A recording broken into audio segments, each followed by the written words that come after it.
সাদার দুনিয়া বাংলাদেশের লাভজনক অন্যায় ব্যবসা, একাকিত্ব আর স্বার্থপর সমাজ। বাংলাদেশে আজ মানুষ একা থাকতে চায়, দলবদ্ধ না হয়ে নিজের লাভটাই বড় করে দেখে।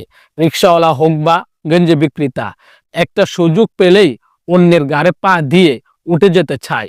জুলুম যেন টিকে থাকার মাধ্যম। টাকাওয়ালা হোক বা গরিব, সবাই বাঁচতে চায়।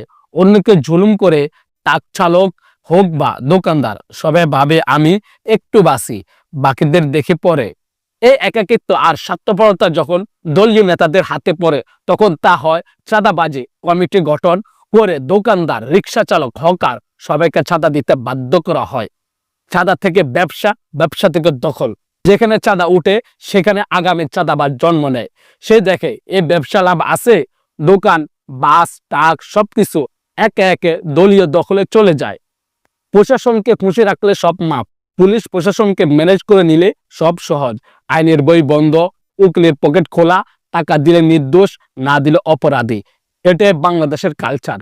এটা কোনো ইসলামিক কালচার না, এটা একদলীয় গোষ্ঠীর উপর চাপিয়ে দেওয়া কালো শাসন। এখানে জনতার মাথার উপরে কাঁঠাল পাটিয়ে খাওয়া হয়। যখন প্রত্যেকে একা হতে চায়, তখন দলবদ্ধ শত্রু এসে সবাইকে চেপে ধরে। এই চাঁদা কালচার বিরুদ্ধে যদি আজ না দাঁড়াই, আগামী প্রজন্ম শুধু পোষা নয়, মূল্যবোধ হারাবে।